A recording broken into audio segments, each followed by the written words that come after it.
So things that we decided immediately was that the best way that we're going to contact all of these audiences with our limited resources and do it in a way that's going to have the most impact was with an exclusively online delivery method as the primary method. Subsequent methods would be like today, where there's face-to-face interactions, where there's digital media to be handed out, fact sheets, productions, etc.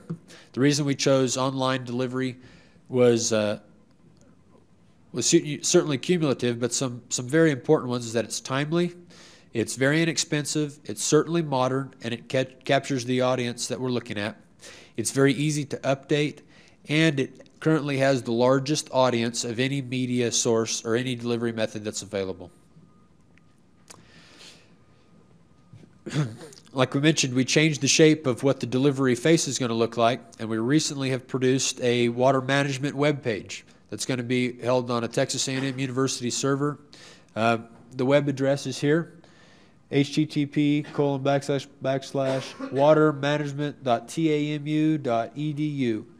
And on this, if a person's to go to this website, which is currently a shell of what the forthcoming website is, it's being developed, and it'll be likely upline and running by the middle of 2011 with continued improvements after that.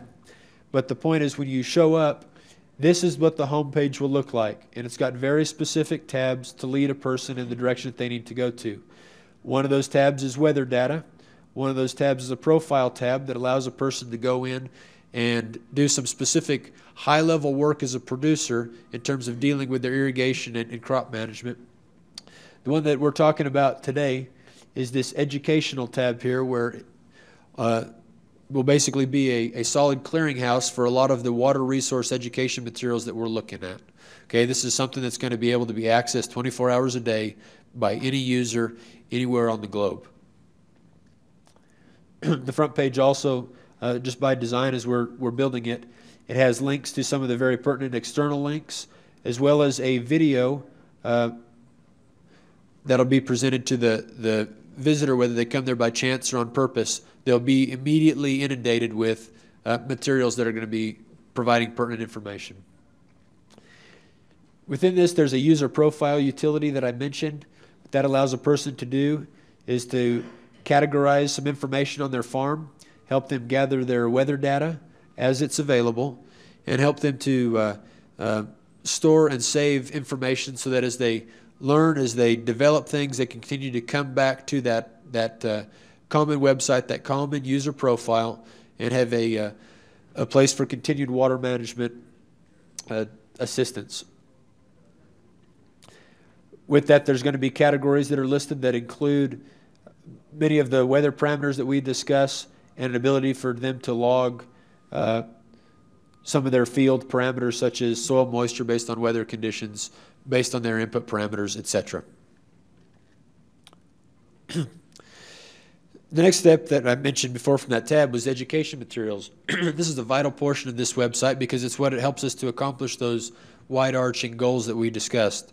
For the agriculture producers, the goal is to deliver timely, cutting-edge, knowledge transfer type material with a focus on sustainability.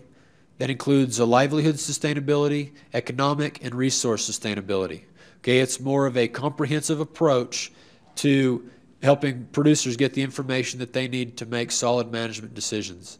Okay, for the general populace, our whole goal is educate, educate, educate.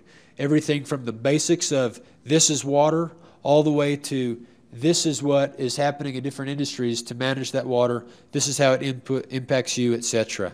One of the reasons that keeps coming back to my mind for this was one of my college professors in a setting where he was teaching us a little bit about water law and water politics, mentioned that those that know the least argue the loudest. And that certainly is a very valid principle for us to discuss when we're talking about these water use issues. I suspect if we're gathered in this room today to cover that, we recognize that there's a certain value to that water that's higher than most standard consumers would relate to. We also understand a lot of the ins and outs about that. But oftentimes the voices that are heard that cry about water conservation don't understand all of those input parameters. Our goal is to bridge that gap. And with the youth, Our goal is to start children out young and develop a very solid foundation so that they will have myths debunked, they will have certain misconceptions overcome immediately with an idea that as they develop into people who make decisions, they'll be more solidly educated. But it's also an opportunity to backdoor into homes and get parents to understand as they're listening in over their children's shoulders or as they're helping their children with schoolwork, etc. All of this is going to be delivered by digital media. That's the only way I think that this is a reasonably accomplished. With that, I want to show a couple of examples of some media that we've developed and types of media that we've developed.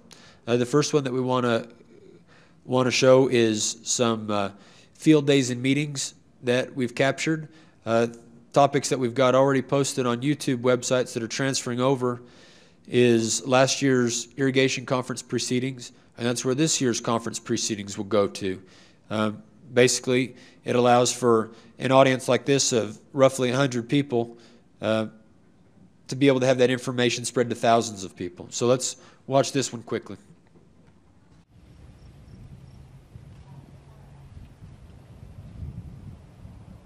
Like Brandon said, my name's Nick Kinney. I'm the irrigation specialist at Amarillo. I come to this position via a different way than a lot of folks that are in extension. My background is in production agriculture, specifically in drip agriculture. Part of the reason we set this program up the way we did is so that everybody can get exposure to who's who in this drip field. The thought being that where drip fits, it fits really well. And it's fit very well in the South Plains for a while. And it's getting to where it's going to fit more and more in the North Plains and in the Panhandle area as water declines, as maybe pending regulations. Okay, the idea being that as presentations are given once by those that are employed to educate, we can get continued mileage for those that maybe missed meetings, those that didn't have the opportunity to be there, or those that just are never exposed to it. If they stumble across something, they can gather some information that way. This video, for example, is a developed video that's being ready to be posted covering the intricacies of drip irrigation taken from a drip field day that we had in Pampa over the summer. Okay. The next type of content that we're looking at is very specific educational modules, much like an online course. Okay, so we'll let this one play. This is about an 8-minute video that would be, again, displayed on the website that people could access at any time to receive high-end information on these topics.